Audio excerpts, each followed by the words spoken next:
ever read a story or maybe watched a movie that was just so thrilling, so action-packed. You just had to know how they did it. Yeah, like there's some kind of secret formula behind it all, some, Yeah, cheat code to making it work. exactly. If you've ever wondered about that, about the nuts and bolts of those really pulse-pounding stories, then, well, you're definitely in the right place today. Because we are diving deep into a really interesting collection of resources about crafting action-adventure stories.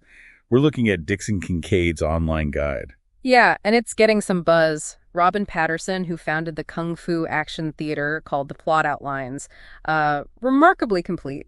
Useful for everything from pulp adventures to spy thrillers. And we also saw Chinmay Gool, who's newer to writing web novels, called it an invaluable resource. So high praise from different perspectives. So our mission today is to really pull apart the core elements. What makes a great action-adventure story tick? We're talking plot, characters, and maybe most importantly, the villain. Right. It might seem like it's all just adrenaline, but there's actually a surprising amount of structure under the surface. We want to unpack that for you. We're digging into a whole set of Kincade's guides here. How to write the quintessential action-adventure, adventure types, character, villain, henchman, minion, the whole shebang. There's definitely a lot to get through. Okay, so let's start with the foundation, the type of adventure itself. The source argues that how you categorize the story really sets the stage. Yeah, it's more than just a label. It shapes the goal, the feel, the whole framework, Yeah. It tells the audience what kind of ride they're in for. So what are some key types? Well, first up is pure action. It's very task-focused. You've got obstacles, monsters, disasters, bad guys. The focus is really on the hero using their skills to overcome things. Makes sense. Straightforward. What else? Then there's comedy. The goal here is obviously amusement. Danger is usually pretty low. Plans go wrong in funny ways. Characters are quirky. Even the villains might have a sort of ridiculous side. Okay, a totally different vibe. Completely. And then you have espionage. Think covert ops, stealth, gathering intel. Interestingly, success here often means less action, less bloodshed. More deaths can mean a failed mission. Huh. That's counterintuitive for action-adventure, almost. Right. Then flip again to horror. This is all about generating fear. It's the build-up, the menacing atmosphere, dark places, psychological stuff, that creepy feeling, unpredictable threats. It's under your skin. Exactly. Then there's mystery. An enigma, a puzzle, often a murder. It's all about investigation, clues, witnesses, suspects. And finally, Thriller. The guide calls this a hybrid. It pulls from action, horror, mystery. It can even weave in espionage or revenge, maybe romance, but generally avoids comedy. It's about keeping you on edge. so you can mix and match these. Definitely. Shorter plots might stick to one type, but longer stories like novels or campaigns often blend several. You can design a series with lots of simple, single-type adventures or fewer, more complex ones that mix elements, gives writers options. Okay, that sets the stage. What about the people in these stages? Characters. Right. The guide talks about character archetypes. Think of them as like starting points or templates, not rigid boxes, but foundations. So building blocks. Exactly. And the most interesting characters often combine bits from several archetypes. The guide lists 9 quintessential types. Let's run through them quickly. Okay. First, the reformer, principal perfectionist. Yeah. Could be a critic, a crusader, maybe even a cult leader, depending on how that drive plays out. Okay. 2, the helper, giving, nurturing, your caregiver, doctor, maybe a martyr figure. Got it. 3, the achiever, driven, wants status. Think executives, celebrities, and maybe a narcissist if it goes too far. Ambition is key. 4, the individualist, creative, self-aware, values being unique, artists, poets, or on the dark side, maybe a sociopathic killer. They see things differently. Interesting range there. Yeah. 5 is the analyst, perceptive, visionary, focused, detectives, mad scientists, thinkers. Number 6. The loyalist, dependable, seek security. Guardians, but also maybe rebels fighting for a cause they're loyal to. 7, the enthusiast, lively, spontaneous, the classic adventurer type, or maybe a joker. Fun. 8, the challenger, assertive, protective, leads, could be a maverick, a protector, or a power-hungry megalomaniac. And the last one. 9, the peacemaker, reassuring, diplomatic, the guide figure maybe, or sometimes someone too agreeable, a doormat. And the key point is mixing these. Absolutely. The guide really stresses this. The best characters aren't just one thing. They're a blend, a combination of traits from different types. That's what gives them depth, makes them feel real. Like layers. Exactly. You use these archetypes as ingredients, basically. How you mix them is the art. Okay, so we've got the setting type, the character ingredients, now the engine of the story plot. And the guide says something pretty bold about villains here. It really does. The core argument is that villains are, get this, more essential than heroes. More essential. Wow. Well, the thinking is the villain defines the stakes. They create the problem the hero has to solve. The hero's journey, their worth, it's all measured against the villain they face.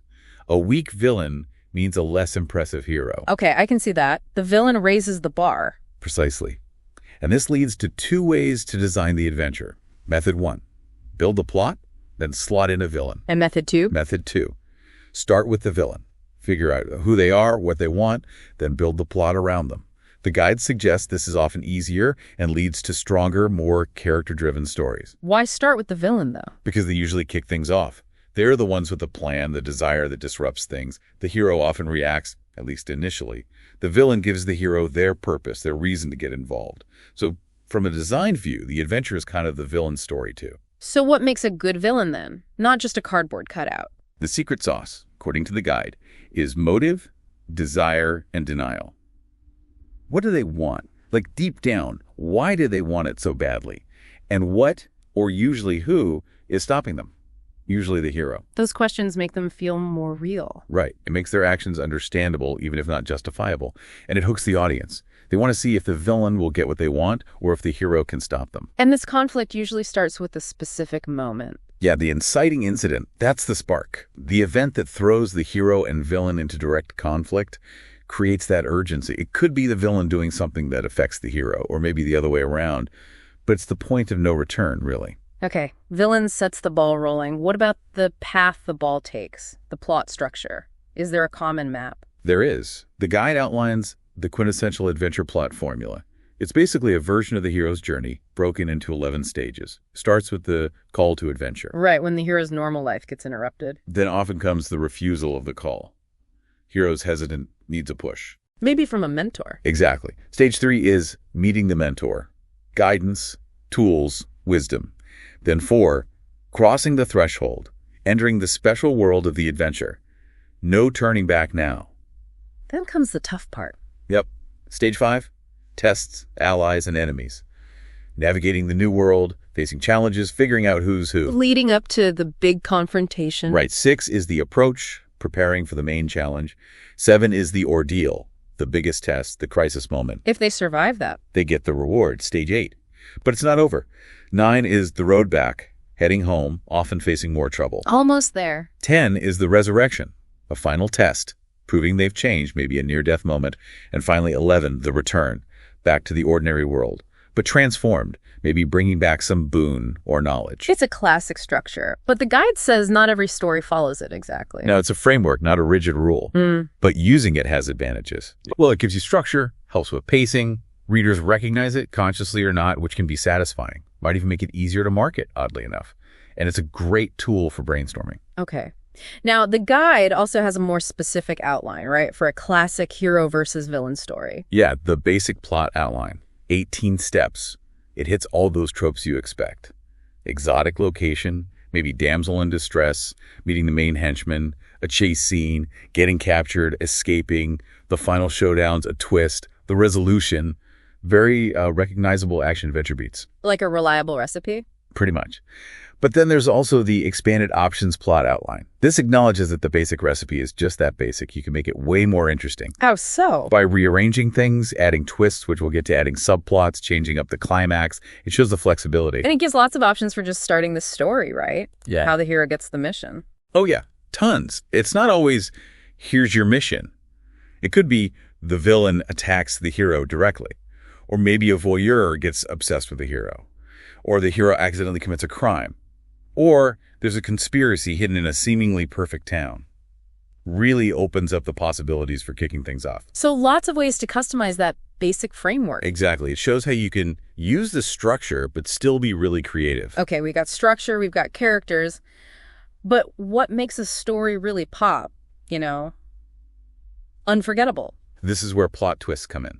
The guide basically says a good twist is all about playing with expectations, a bait and switch. Setting something up so the audience thinks they know it's coming? Right. You build on that expectation, reinforce it, maybe lean into genre tropes, and then bam. You reveal something completely different, it pulls the rug out. And it's not just for shock value. No, a good twist should ideally change the direction of the story. Yeah. It can spin the whole adventure off in a new direction, maybe even introduce new subplots or recontextualize everything that came before. The guide has some cool examples, right?